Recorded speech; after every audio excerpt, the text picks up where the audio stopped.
예수님과 제자들이 갈릴리의 한 산에 모여 있습니다. 16절, 11제자가 갈릴리에 가서 예수께서 지시하신 산에 이르러, 바로 예수님께서 명하신 그 모이라고 했던 그 갈릴리입니다.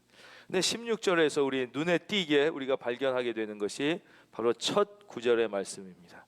11제자가 이렇게 되어 있습니다. 12제자가 아니라 11제자가 되었습니다. 도대체 한 명은 어디 간 것일까요? 잘 아시는 대로 그 한 명은 예수님을 팔고 마침내 자살에 비극적으로 죽게 된 가룟 유다입니다. 그래서 12명이 11명이 되었습니다. 가룟 유다는 예수님의 제자로 부르심을 받았습니다. 아주 좋은 시작이었습니다.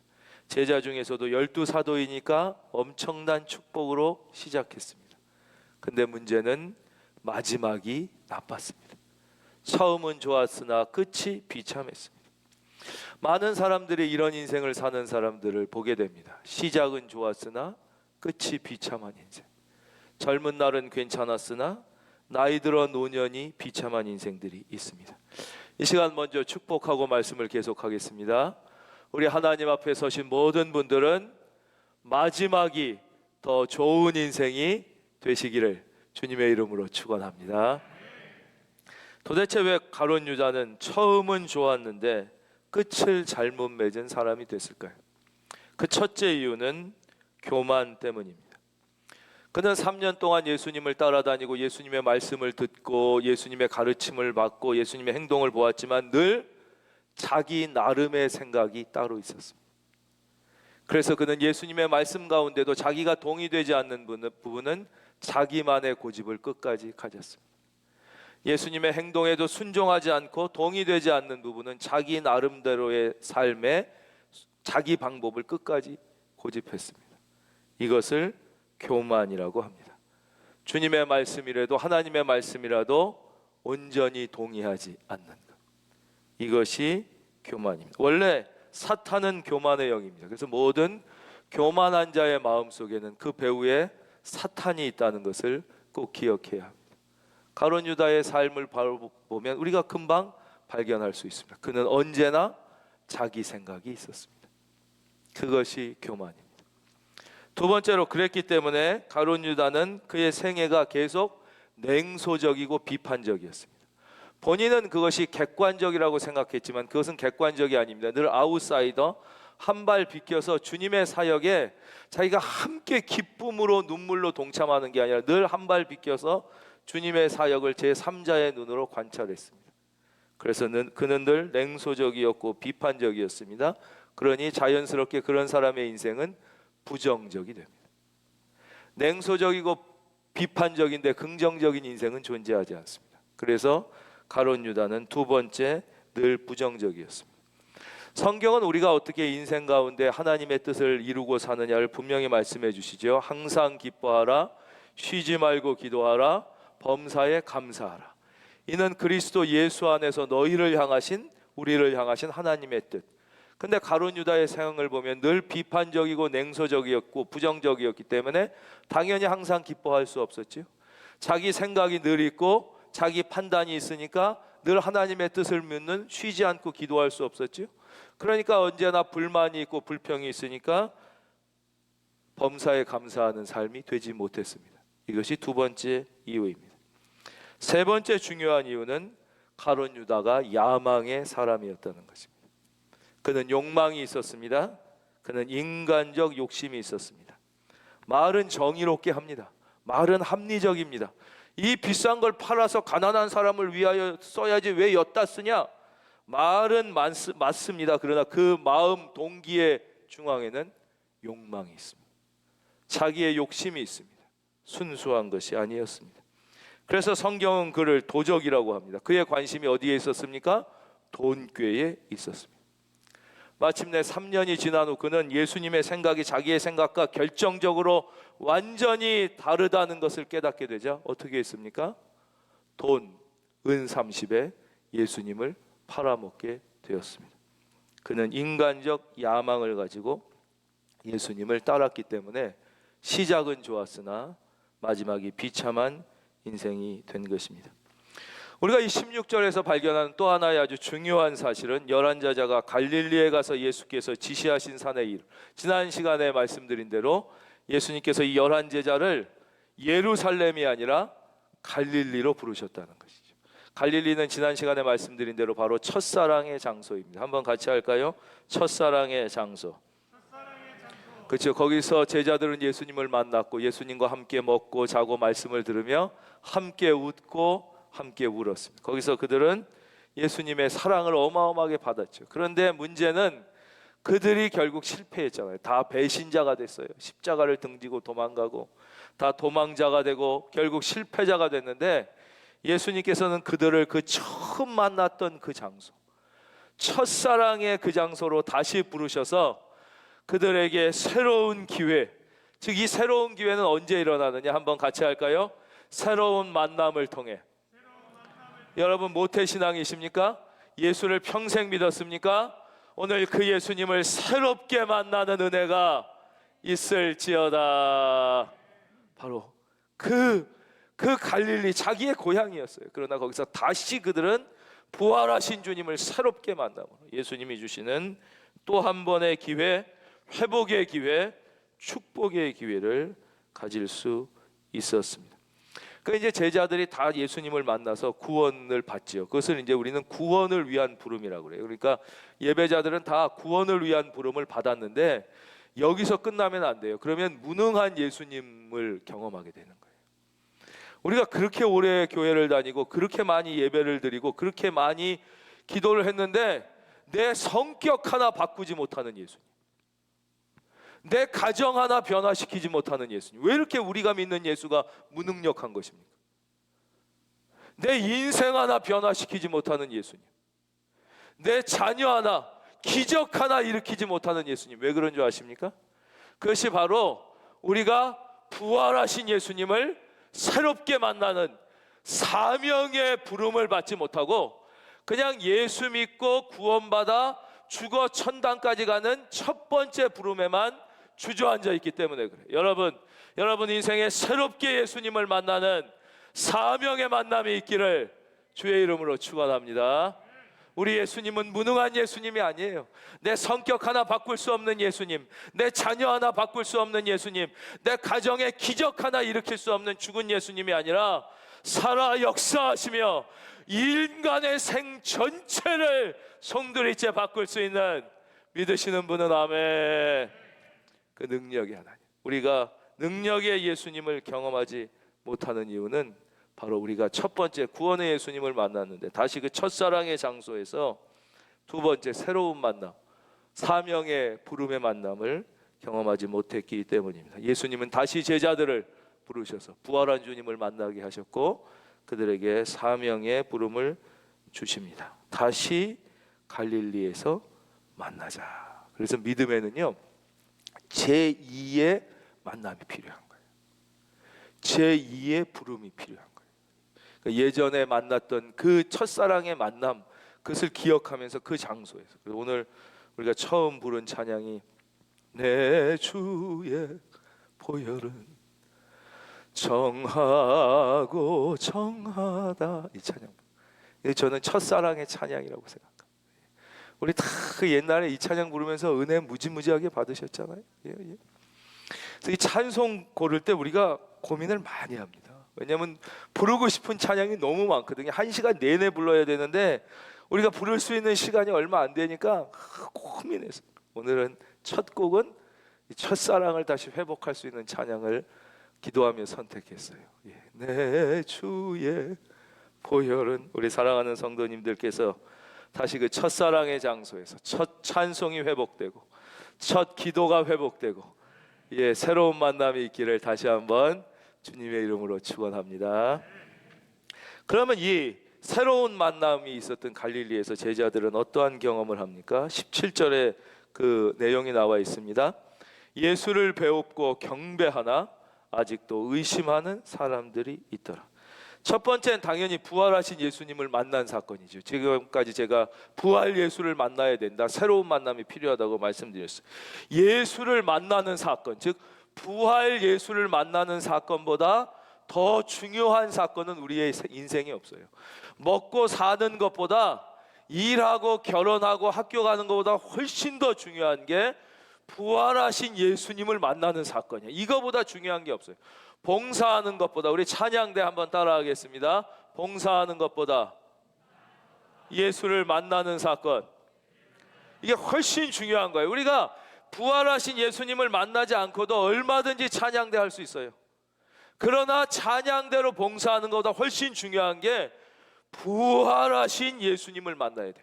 그럴 때 우리의 인생은 비로소 깨어있게 됩니다. 긴장하게 되는 것이, 즉 살아있는 주님이 지금 내 옆에 계시는 것을 경험하며 부르는 찬양과 죽어있는 주님 앞에서 부르는 노래는 완전히 다른 거예요. 그래서 예배 시간에 조는 사람이 있는 거예요. 부활한 예수님을 못 만났으니까.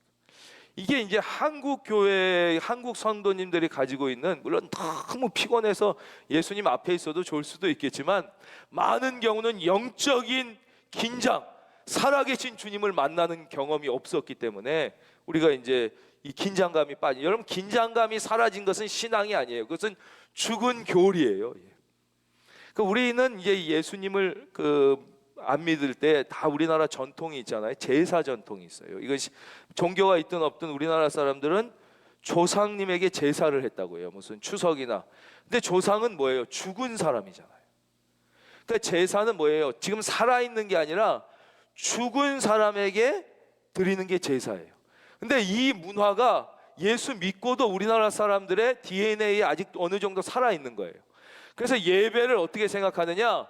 대상만 죽은 조상에서 하나님이나 예수님으로 바뀌었는데, 이게 죽어있는 존재로 생각하는 거예요. 2000년 전에 좋은 얘기하고 죽은 예수님, 저 하늘에 있지만, 조상이 죽었지만 저 뭐 하늘에 있다, 뭐 우리가 이러고 제사 드린 것처럼 지금 살아서 내 앞에 역사하시는 게 아니라 죽은 조상처럼 그냥 저기 죽은 자 앞에서 우리가 대상만 바꿔서 뭐 노래하고 앉으라 그러면 앉고 일어서라 그러면 일어서고 무슨 뭐 제문 읽는 것처럼 설교 듣고, 이렇게 잘못된 문화적 DNA가 남아있는 것도, 이게 참 남 탓하려고 그러는 건 아니지만 우리 민족이 예배에 대하여 심각하게 오해하고 살아있는 예배를 만나지 못하는 아주 중요한, 아주 나쁜 이유 중에 하나라고 할 수 있습니다. 사랑하는 성도님, 신앙은 살아있는 것이며 긴장하는 것이며, 죽은 예수, 저기 동떨어져 있는 하나님이 아니라 지금 살아계셔서 내 옆에 계신 그 예수님을 만나는 것, 찬양하는 것, 그 음성을 듣는 것. 할렐루야. 그래서 주님, 부활 주님을 만날 때 우리의 신앙에 역동성이, 긴장이 생기는, 그때 우리 주님은 더 이상 무능력한, 내 성격 하나 뭐 바꾸지 못하고, 나의 인생에 기적과 역사 하나 만들어내지 못하고, 나의 가정 하나 변화시키지 못하는 그 죽어있는 무능력한, 아무 영향력이 없는 그런 존재가 아니라 진짜 살아 역사하시는 이 생명력 있는 주님을 만나게 되는 것. 그 103세 사신 그 김영석 교수님이 얼마 전에 우리나라 주요 일간지랑 기독교 신문이 아니라 그냥 주요 대표적인 일간지랑 인터뷰하시는데 이런 말씀을 하셨더라고요. 중요한 것은 하나님의 말씀을 살아있는 진리로 믿는 것인데, 지금 한국 교회와 교인의 문제는 이것을 죽어있는 교리화시킨 것이다. 교리를 믿지 말고 진리를 받아야 된다. 예수님의 말씀을 교리화시킨 것으로 하지 말고 살아있는, 그래서 정말 그 전주에 제가 한 설교랑 너무 똑같은 말씀을 하셔가지고, 제 설교를 혹시 들으셨나 이렇게. 예. 그러니까 우리가 이 살아있는 주님을 교제하고 살아있는 진리를 받는, 그것이 살아있는 신앙이에요. 근데 이 전통에 갇혀가지고, 교단과 교리에 갇혀가지고 마치 죽은 조상에게 제사를 드리는 것처럼 예배 시간에도 어떤 형식 속으로 앉아서 일어나서 뭐 노래하라고 그러면 노래하고, 뭐 제문 읽듯 그냥 멍하니 듣듯이 설교는 그냥 듣고, 또 뭐 하라고 이렇게 순서에 그냥 참여하는 것을 예배라고, 이렇게 죽은 예배를 드리는 것이 우리의 심각한 문제죠. 바로 제자들은 갈릴리에서 이 살아있는 예수님, 부활하신 예수님을 만나게 된 것이죠. 그리고는 당연히 경배했습니다. 이 경배는 그 부활하신 예수님을 뵙고 그 발을 붙잡고 예배드렸던 그 여인들과 똑같은 거예요. 이게 강조해서 중요하니까 여러 번 말씀드리지만, 예배 그럴 때 무엇을 생각하시면 우리가 예배다운 예배를 드릴 수 있냐? 예배는 예수님의 발을 붙잡는 거예요. 이거 한번 하겠습니다. 예배는 발을 붙잡는 것이다. 발을 붙잡으려면 당연히 무릎을 꿇어야 되고, 고개를 숙여야 되고, 그렇죠? 허리를 굽혀야 되고, 나의 모든 것을 다 내려놔야만 그 예배다운 예배가 될 수 있는. 그러니까 예배는 다른 거 없어요. 딱 생각. 예배는 예수님의 발을 붙잡는 것이다. 발을 붙잡는. 그래서 그럴 때 예배가 터져 나오는 거예요. 진정한 찬송이 터져 나오는 거예요. 터져 나오는 거예요. 예. 근데 이런 반응만 있는 게 아니라 또 다른 반응도 있었어요. 아직도 의심하는 사람들이 있더라. 진리를 보면서도 거부하는 사람. 부활하신 주님을 만났으면서도 믿지 않으려는 것이죠. 이런 것을 불신앙이라고 그러니까 성경에 하나님이 말씀하시는 불신앙은 몰라서 못 믿는 게 아니에요. 몰라서 못 믿으면 알려주면 믿게 되죠. 근데 알려줘도 안 믿는 것, 그렇죠? 보고도 안 믿는 것, 이것을 불신앙이라고. 근데 왜 그럴까요? 왜 사람들이 믿지를 못하는 것인가? 왜 신앙을 갖지 못하는 이유가, 제일 중요한 이유는요, 몰라서가 아니에요. 사실을 못 봐서가 아니라 제일 중요한 이유는 믿지 않으려는 의지가 있기 때문입니다. 거부하려고 하는 의지. 그러니까 아무리 보여줘도 그 대제사장들, 그 지난 시간에 말씀 보세요. 자기들이 파송한 병사가 예수님의 부활을, 그 사실을 목격하고 와서 전했는데, 자기들이 파송한 그 사람들이 와서 전해도 믿지 않으려는 의지, 거부하려는 의지가 있으면 절대 안 믿는 것이. 이거는 어린아이들에게도 나타납니다. 자녀 키워본 분들은 다 경험했죠. 엄마가 떠주는 밥이에요. 이거 먹으면 죽지 않는다는 걸 모르는 게 아니에요. 엄마가 애들도 다 그거 먹고 지금까지 살았어요. 그렇죠? 엄마가 떠주는 이유식이에요. 그러나 먹지 않으려는 의지가 있을 때 거부합니다. 엄마가 떠주는 생명을 살려주는 밥도 거부합니다. 왜? 얘가 밥이 없어서 안 먹는 게 아니에요. 엄마가 주는 게 날 죽인다고 먹지 않으려는 의지, 거부의 의지가 있으면 아기도 못 먹이는 거예요. 못 먹이는. 그래서 이 거부의 의지, 하나님을 거부하라는 의지 속에는 악한 사탄의 역사가 바위에 있는데, 우리 사랑하는 성도님, 그래서 가족 중에, 이웃 중에 이 믿지 않는 자들을 위하여 기도할 수 있기를 바랍니다. 우리가 막 뭐 보여주고 뭐 설득하고 왜 다 보여도 그 의지가 변하지 않는 한 그건 믿어지지가 않는 거예요. 그래서 이 보면서도 못 믿는 거예요. 안 믿는 제일 큰 이유는 바로 믿지 않으려는 의지가 있기 때문입니다. 근데 여기서 우리는 또 한 가지 예수님께 놀라는 거예요. 그 예수님의 태도예요. 근데 예수님이 이제 이 사람들, 발을 붙잡고 경배하는 사람, 아직도 여전히 믿지 않으려는 거부의 의지가 있는 사람들을 구분하지 않으십니다. 지금 마지막 지상 최대의 명령, 그게 이제 오늘 말씀의 주제인데, 이걸 전해 주시는데, 보고도 안 믿는 애들은 이제 우리 같으면 이제 포기할 거 아니에요. 얘들은 안 틀렸다. 그러면서 이 사람들만 대고 말씀하셔야 되는데, 예수님은 그 마지막까지 보고도 안 믿는 사람을 포기하지 않으셔요. 사랑하는 성도님, 주님은 우리를 포기하지 않으십니다. 그 주님의 놀라운 사랑의 태도예요. 도저히 이해할 수 없는 태도. 이 정도 됐으면 포기해야 되는 거예요. 근데 주님은 그럼 니들은 빼고 그러지 않아요. 그리고 이 사람들은 사실 아직 성령도 못 받은, 그 예수님의 믿음이 놀라운 거예요. 우리가 먼저 진짜 예수님을 믿은 게 아니라 예수님이 먼저 우리를 믿어주신 거예요. 믿어주신 거예요. 포기하지 않는, 참 놀라운 일이에요. 놀라운. 이 정도 됐음. 근데도 이들이 변화될 것을 기대하며 믿어주시는 거예요. 그래가지고 이 마지막 명령 하시고는 하늘로 승천에 올라가시잖아요. 아니 이거 하는 거 나 같으면 좀 보고, 될 놈들하고 안 될 놈 나눠가지고 좀 보고 좀 천천히 승천해도 되는데, 믿음이 너무 좋은 거예요. 예수님 그냥 딱 맡기시고 당신은 올라가시는 거예요. 당신은 올라가시는 거예요. 그 예수님의 이 놀라운 태도, 정말 예수님의 믿음에 놀라지 않을 수 없는 거예요.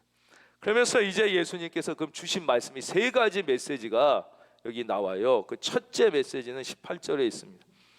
예수께서 이들에게 주신 첫 번째 메시지, 나와 말씀하여 이르시되 하늘과 땅의 모든 권세를 내게 주셨더니, 이게 선포하시는 거예요. 예수님이 하늘과 땅의 모든 권세가 나에게 있다고 이제 선포를 먼저 해주셔요.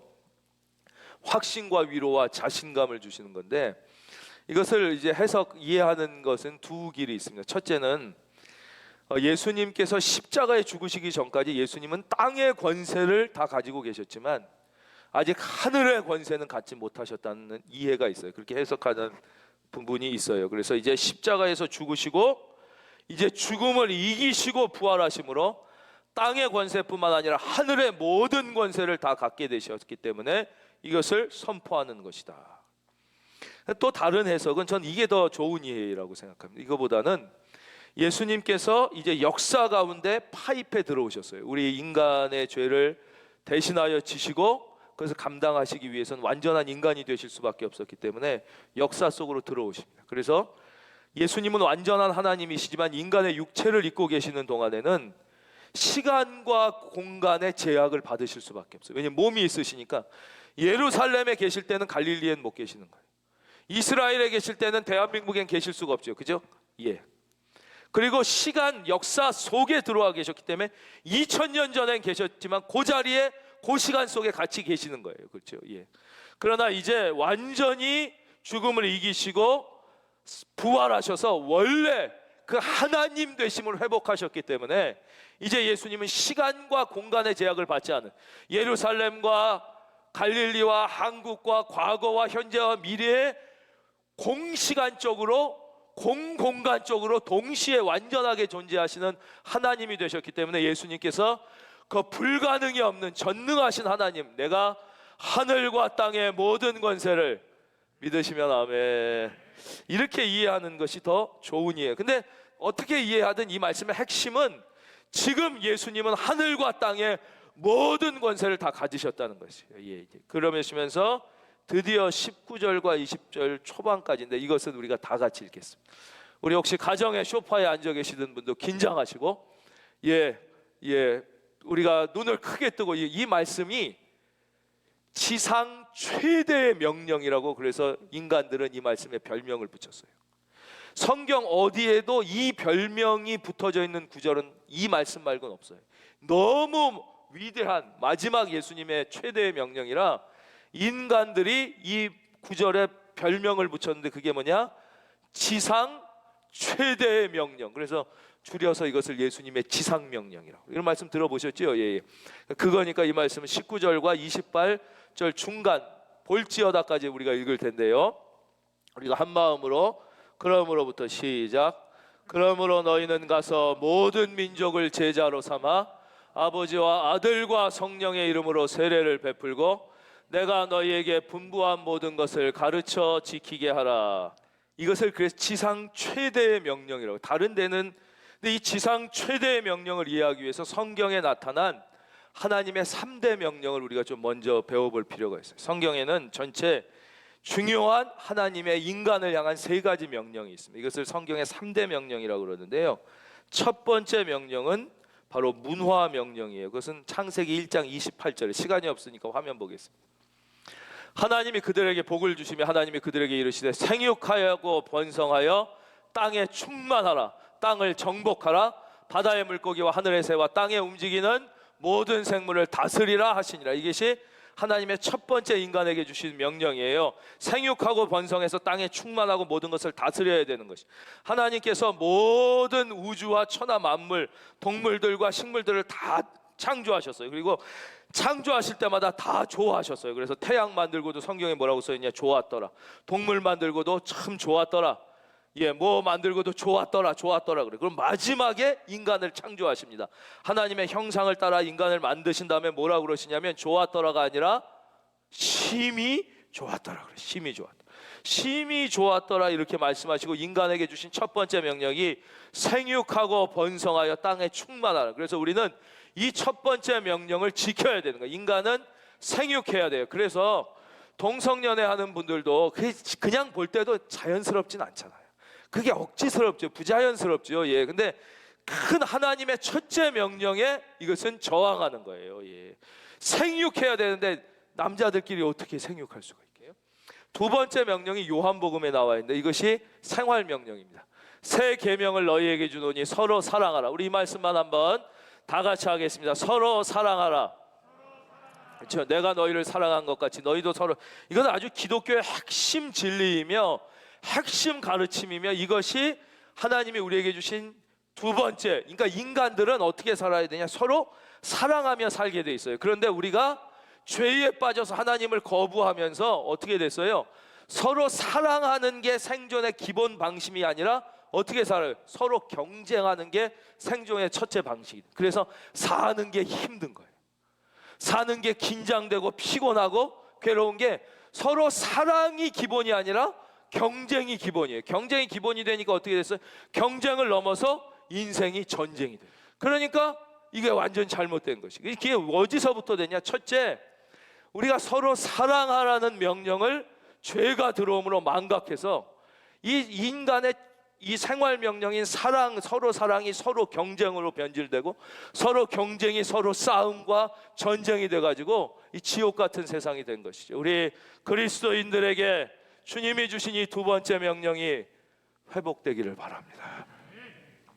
이게 회복돼야 되는 거예요.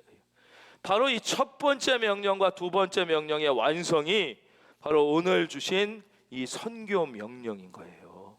그러므로 너희는 가서 모든 민족을 제자로 삼아 아버지와 아들과 성령의 이름으로 세례를 베풀고 내가 너희에게 분부한 모든 것을 가르쳐 지키게 하라. 이거예요. 이게 왜 그런 줄 아세요? 왜 우리가 이 창조 생육 번성 명령을 죄가 들어옴으로써 하나님 기억 상실증에 걸렸잖아요. 그래서 하나님을 잊어버렸어요. 인간이 그래가지고 이 시계 하나만 봐도 지난 시간에 말씀드렸죠. 이 별거 아닌 시계도 어떻게 이게 우연히 생겨났겠어요? 우연히 조합이 돼서 이게 막 생겨서 요 작은 시계, 생명이 없는 시계와 마이크도 만든 사람이 있다는 걸 당연히 알면서도 비교되지 않는 생명인 인간과 우주를 보면서도 하나님이 없다 그러는 거예요. 저절로 우연히 만들어졌는데 이게 죄에 빠져서 하나님 기억상실증에 걸린 것이죠. 그러니까 서로 사랑하지 않고 막 싸우게 된 거예요. 그래서 무신론이 오고 인간이 하나님이 우리를 창조했는데 기억상실증에 걸려가지고 우리는 저절로 됐는데 그게 이렇게 막 아메바가 됐다가 결국은 우리는 다 원숭이다. 원숭이나 우리 다 똑같다. 원숭이. 여러분 우리는 하나님이 하나님의 형상을 따라 만들어 주신 하나님의 사랑하는 자녀인 줄로 믿습니다. 근데 그게 기억상실증에 걸린 것이죠. 그러니까 이들에게 다시 그래서 예수님이 오셔서 십자가에 우리의 모든 죄를 지시고 십자가에서 죽으시고 죽은 거로 끝난 게 아니에요. 죽으시 사흘 만에 죽음의 권세를 깨고 사탄의 권세를 깨고 다시 부활하심으로 누구든지 이 예수 그리스도 십자가 부활을 믿기만 하면 하나님의 자녀로 회복되고 하나님과 동행하며 영원한 생명을 얻게 된다는 이 단순한 사실과 진리를 우리가 전하는 거예요. 그럴 때 다시 생활 명령, 서로 사랑하라는 명령이 회복될 수 있고 이 첫 번째 문화 명령이 회복되는 거예요. 그래서 그것을 마지막으로, 그래서 이게 지상 최대의 명령이에요. 근데 문제는 이 지상 최대의 명령을 감당할 힘이 우리에게 없다는 거예요. 그래서 실망하셨죠. 교회가 왜 존재합니까? 이 지상 최대의 명령 감당하려고 존재하는 거잖아요. 우리가 왜 존재해요? 어떤 분은 나는 건강하고 행복하게 오래 사는 게 목표다. 아주 잘못된 목표죠. 믿는 사람은 그거가 목표가, 믿는 사람의 목표는 오직 이거 하나, 이 지상 최대의 명령인 이 십자가 부활을 증거하려고 사는 거예요. 그래서 사도 바울이 뭐라고 얘기했어요? 이러잖아. 나는 지금 죽고 싶다. 내가 지금 죽으면 내가 살아서는 내가 육신에 갇혀 있으니까 예수님을 만나고 보지만 희미하게, 영이신 예수님을 육체가 희미하게 만나고 경험하지만 내가 죽어 육체를 떠나면 그 예수님을 얼굴과 얼굴을 맞대어 보며 주님과 함께해서 그것처럼 좋은 게 없다. 근데 왜 사냐? 이유는 하나다. 아직 내가 살아서 복음을 증거하는 이 사명을 감당해야 될 일이 남아있기 때문에 내가 살아있는 거라고 그랬어요. 우리는 왜 사는 것입니까? 교회는 왜 존재하는 것입니까? 여러분은 왜 살아있을 목적은 이거예요. 또 누가 이 말씀을, 톨스토이가 그랬잖아요. 톨스토이, 위대한 대문호 톨스토이가 마지막 유언, 그리고 사랑하는 딸에게 준 글에 분명히 기록되어 있어요. 인간이 사는 제일 중요한 이유와 목적은 하나다. 그것은 하나님의 나라를 이루는 일에 조금이라도 도움이 되기 위해 인간은 사는 것이다. 톨스토이가 딸에게 준 유언에 써 있어요. 그리고 뭐라고? 그러기 위해서 우리가 해야 되는 두 가지 일이 있는데, 그것은 뭐냐? 각자가 바로 이 진실, 이 진리를 깨닫게 되는 것이며. 그래서 설교 왜 들어요? 여러분, 설교 듣는 시간이 무엇이에요? 바로 이 진실을 깨닫는 시간이 설교 듣는 시간이에요. 그렇죠? 이 진실을 깨닫고, 둘째, 그 깨달은 진실을 세상에 선포하는 것이다 그랬어요. 그러니까 우리는 왜 사냐? 그건 분명한 거예요. 뭐 오래 살고 뭐 건강하게 살고 그런 게 아니에요. 왜 공부하냐? 왜 학교 다니냐? 왜 밥 먹냐? 왜 돈 버냐? 모두 다 십자가와 부활을 증거하기 위해서 이 목표가 우리 안에 분명하게 새로워지기를 바랍니다. 근데 문제는 그 힘이 우리에게 없다는 거예요. 그래서 절망해요. 교회가 이걸 하려다가 안 되네? 그래서 절망하는 거예요. 많은 목사님들이 절망하고, 많은 성도님들도 내가 이렇게 살려고 그랬는데 안 되네? 절망하는 거예요. 우리 중에 절망한 적이 있는 분이 그래갖고 포기해요. 이건 성경에만 그렇게 되는 거구나. 이건 이상적인 거지 현실은 불가능하구나. 그냥 그대로 살아야겠구나. 그렇지 않아요. 그래서 예수님께서 이 말씀 다음에 세 번째 메시지를 주셨잖아요. 그게 뭐예요? 볼지어다 내가 세상 끝날까지 너희와 항상 함께 있으리라. 그래서 주님이 이 지상 최대의 명령을 주신 다음에 뭐라고 그래요? 그러나 이것은 네 힘으로는 안 된다, 그 말씀하신 거예요. 큰 은혜 교회 힘 갖고는 안 되는 거예요. 인간의 힘으로는 안 되는 거예요. 그러나 걱정하지 말아라. 네가 이렇게 하겠다는 순종과 믿음만 나에게 보여준다면, 마치 뭐와 똑같냐? 오병이어의 기적을 생각해 보세요. 그 어린애가 갖고 있는 것은 자기의 도시락, 보리떡 5개, 물고기 2마리뿐이 없었어요. 그 자기의 그 도시락을 예수님께 드리면 예수님이 그걸 가지고 오병이어를 통하여 5,000명이 넘는 자를 다 배부리게 먹고도 12광줄이 넘게 남은 것처럼, 너는 이렇게 살겠다는 믿음과 순종만 어린아이의 도시락처럼 나에게 내주기만 하면 네가 아니라 내가 한다. 주님이 하신다. 여러분, 예수 안에서 사람은 바뀝니다. 이 의심하고 좌절하고 도망갔던 패배자들이 성령 받아서 죽음을 두려워하지 않고, 세상살이를 염려하지 않고, 세상의 성공과 명예를 중요하게 생각하지 않고 변하여 그리스도인의 증인이 된 것처럼 우리도 은혜 받으면 변하게 되는 거예요. 사람은 잘 안 바뀌네요. 그러나 예수 안에서 사람, 그걸 기대하고 말씀해 주십니다. 사랑하는 성도님, 이제 말씀 맺겠습니다. 여러분, 병 들었습니까? 걱정하지 마십시오. 돈이 없습니까? 걱정하지 마십시오. 방법이 없습니까? 걱정하지 마십시오. 아멘을 이따위로 해가지고는 정말 다시 하겠어요. 병 들었습니까? 걱정하지 마십시오. 돈이 없습니까? 걱정하지 마십시오. 방법이 없습니까? 걱정하지 말지어다. 주님이 하시는 말씀이에요. 병 들었느냐? 건강도 내가 준다는 거예요. 돈이 없느냐? 돈은 하나님의 것이에요. 여러분, 돈 얼마나 있습니까? 10조도 없잖아요. 몇 천억 정도 있어도 부자인 줄 알고 말 같지도 않아요. 여러분, 1년 대한민국 예산이 몇백조예요. 하나님 돈이 얼마일 것 같아요? 하나님 돈이 얼마일 것 같냐고요. 10조도 없으면서 있는 줄 알고 껐덕거려가지고 은혜 못 받고, 그 아무것도 아닌 돈인데 그거 없다고 좌절해서 용기 잃고 그러는. 아니 대한민국 1년 예산이 500조 600조인데 하나님이 얼마, 여러분 돈은 하나님의 것이에요. 하나님의 것이에요. 여러분 방법이 없습니까? 사람이 없습니까? 지혜가 없습니까? 여러분이 여러분의 믿음과 순종을 어린아이의 도시락처럼 주님 앞에 드릴 수만 있다면 주님이 하실 것입니다. 오늘도 이 말씀 붙잡고 우리의 결단은 오직 하나예요. 너희는 무엇을 먹을까 무엇을 마실까 염려하지 마라. 너무 이 말씀만 드려서 시간 같지만 하나만 더 드릴게요. 여러분 세상을 한번 보세요. 이제 내 얘기에서 바뀌어서 세상 한번 봅시다. 이 전염병 신음하고 있지 않습니까?